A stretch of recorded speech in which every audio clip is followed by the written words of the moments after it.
Salut à tous et bienvenue sur ma chaîne éducative. Dans cette vidéo, je vous propose un sujet d'examen et une expression écrite inspirée de Le dernier jour d'un condamné pour vous aider à mieux comprendre l'œuvre et à réussir vos devoirs. Restez avec moi jusqu'à la fin pour découvrir des conseils précieux et des exemples concrets. Niveau baccalauréat, examen de français, texte du chapitre 10. Je répète, le texte, c'est le chapitre 10 du roman Le dernier jour d'un condamné. Le texte. Je lis. Voici ce que c'est que mon cachot. 8 pieds carrés, 4 murailles de pierre de taille qui s'appuient à angle droit sur un pavé de daille exaucé d'un degré au-dessus du corridor extérieur, à droite de la porte, en entrant une espèce d'enfoncement qui fait la dérision d'une alcôve. On y jette une botte de paille où le prisonnier est censé reposer et dormir, vêtu d'un pantalon de toile et d'une veste de cotil, hiver comme été. Au-dessus de ma tête, en guise de ciel, une noire voûte en ogive, c'est ainsi que cela s'appelle, à laquelle d'épaisses toiles d'araignées pendent comme des aiguillons. Du reste, pas de fenêtre, pas même de soupirail, une porte où le fer cache le bois. Je me trompe, au centre de la porte, vers le haut, une ouverture de 9 pouces carrés, coupée d'une grille en croix, et que le guichetier peut fermer la nuit.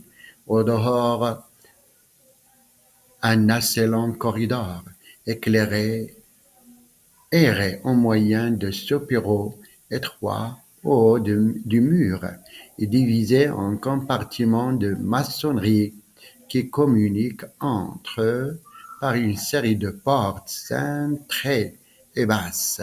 Chacun de ces compartiments sert en quelque sorte d'antichambre à un cachot pareil au mieux.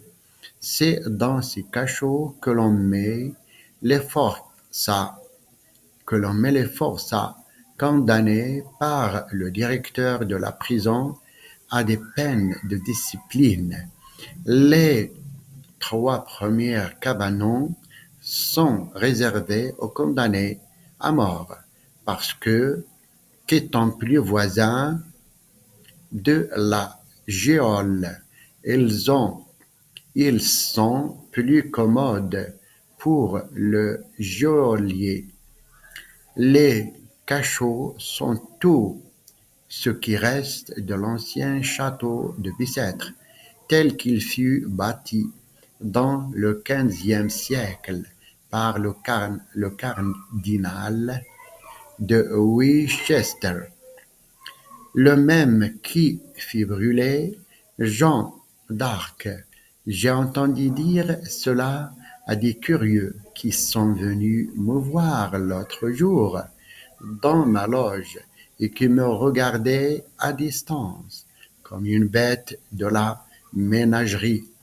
Le guichetier a eu 100 sous.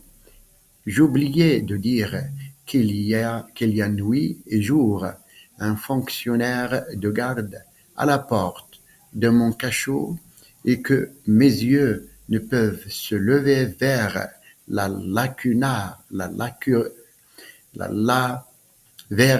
lucarne carrée sans rencontrer ses 2 yeux fixes toujours ouverts.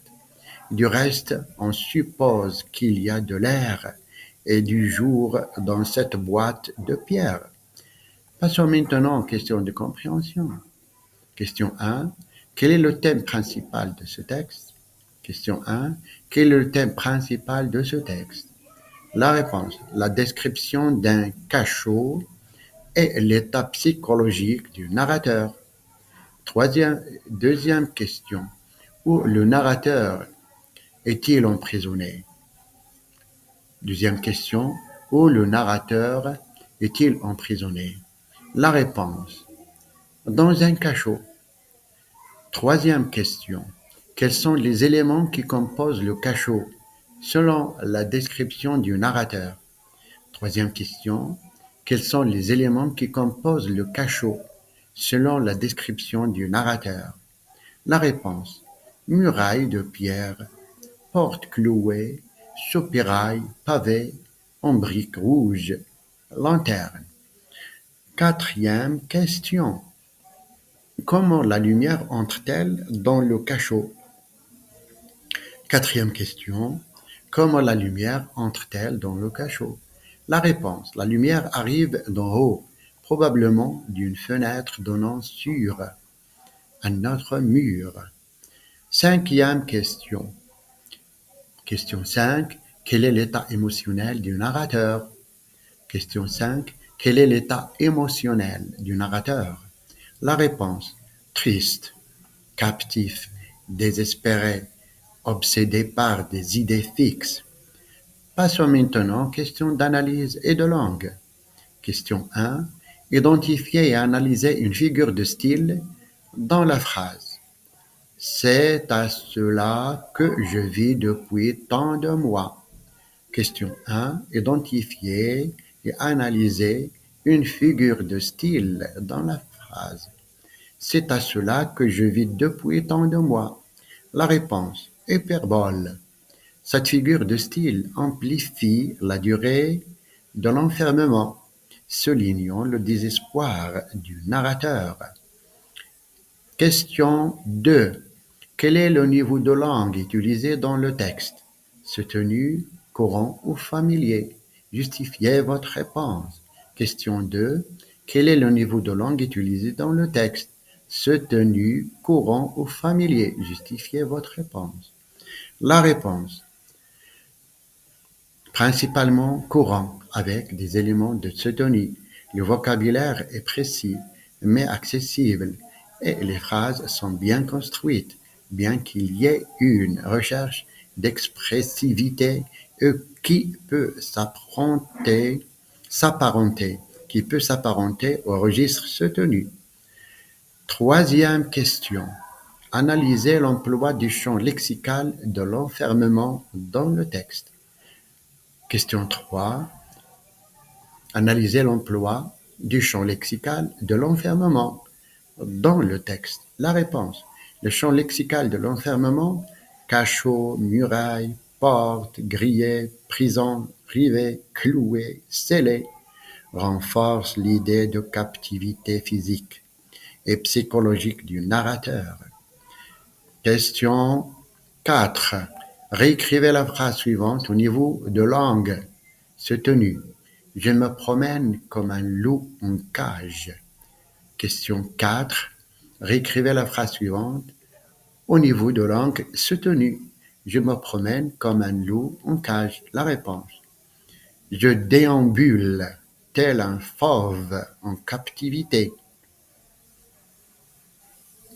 Question 5. Identifiez le temps verbal dominant dans le texte et expliquez sa fonction. Question 5. Identifiez le temps verbal dominant dans le texte et expliquez sa fonction. La réponse. Le présent de l'indicatif.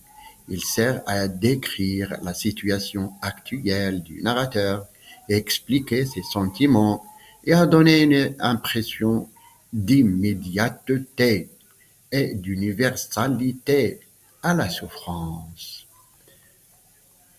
Question 6. Quelle est la fonction de la description du cachot dans ce texte? Question 6. Quelle est la fonction de la description du cachot dans ce texte? La réponse. La description du cachot sert à refléter l'état intérieur du narrateur. L'isolement physique du cachot symbolise son isolement émotionnel et mental. Question 7. Dans la phrase le jour entre, mais ne regarde pas. Identifiez la figure de style et expliquez son effet. Question 7. Dans la phrase le jour entre, mais ne regarde pas. Identifiez la figure de style et expliquez son effet. La réponse. Personnification, attribuer des actions humaines au jour. Ne regarde pas. Renforce le sentiment d'abandon et d'indifférence ressenti par le narrateur. Question 8. Question 8. Proposez un synonyme pour chacun des mots suivants en tenant compte du contexte cachot, cintré, endeuillir. Question 8. Proposez un synonyme pour chacun des mots suivants en tenant compte du contexte cachot, cintré, endeuillir. La réponse cachot, présent. Cellule, cellule cintrée, arquée. Engourdir, paralyser, alourdir. La question 9. La question 9. Transformer la phrase suivante à la forme passive. Le guichetier ouvre et referme la porte.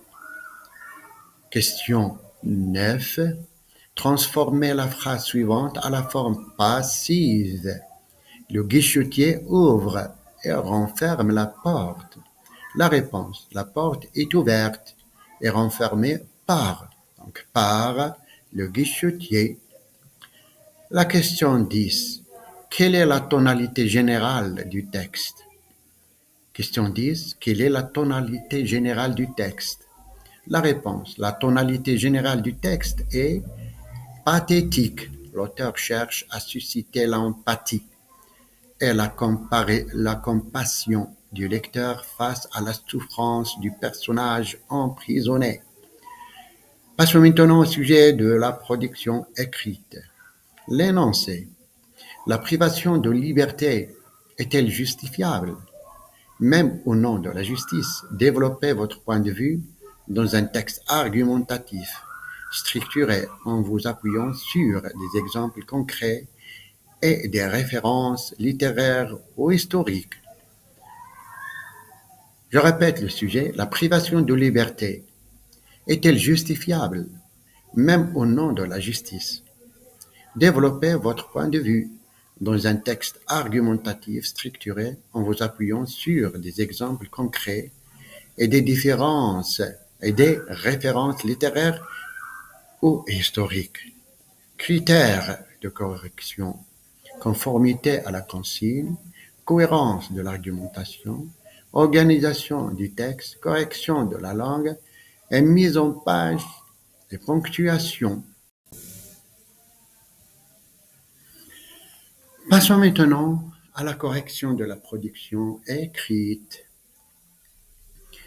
La question de la justification de la privation de liberté,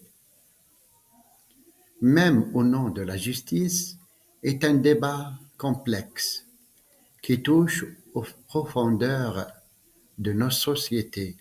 D'un côté, la justice se doit de protéger la société en sanctionnant les comportements déviants. De l'autre, la liberté est un droit fondamental et sa restriction doit être encadrée et justifiée. Dès lors, comment concilier ces deux impératifs? La privation de liberté est-elle un mal nécessaire ou une atteinte excessive aux droits individuels? Argument 1. La protection de la société La privation de liberté se justifie par la nécessité de protéger la société contre les individus dangereux. Emprisonner un criminel permet de neutraliser sa capacité de nuance et d'empêcher la commission de nouvelles infractions. La peur de la sanction pénale peut également dissuader d'autres individus pour passer à l'acte. Argument 2. La réparation du préjudice.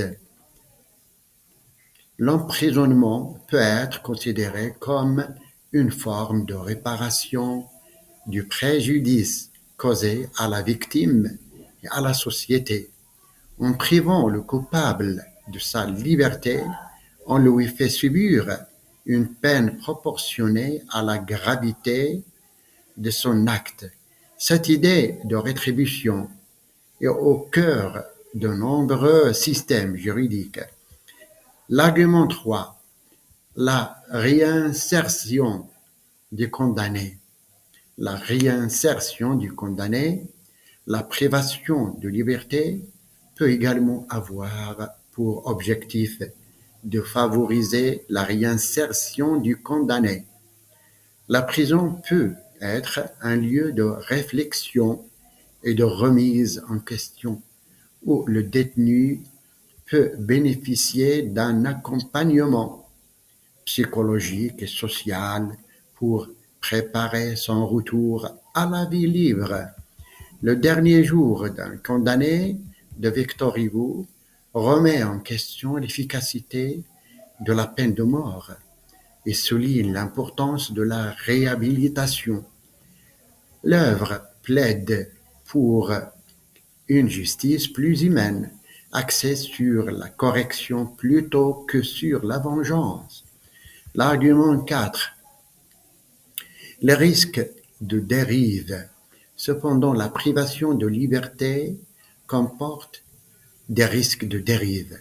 Une peine de prison excessive ou injustifiée peut être vécue comme une punition cruelle et inhumaine, contraire aux principes fondamentaux des droits de l'homme. De plus, la prison peut être un lieu de violence et de radicalisation, où des détenus les plus vulnérables risquent de sombrer dans la délinquance. Argument 5. La nécessité d'un encadrement strict.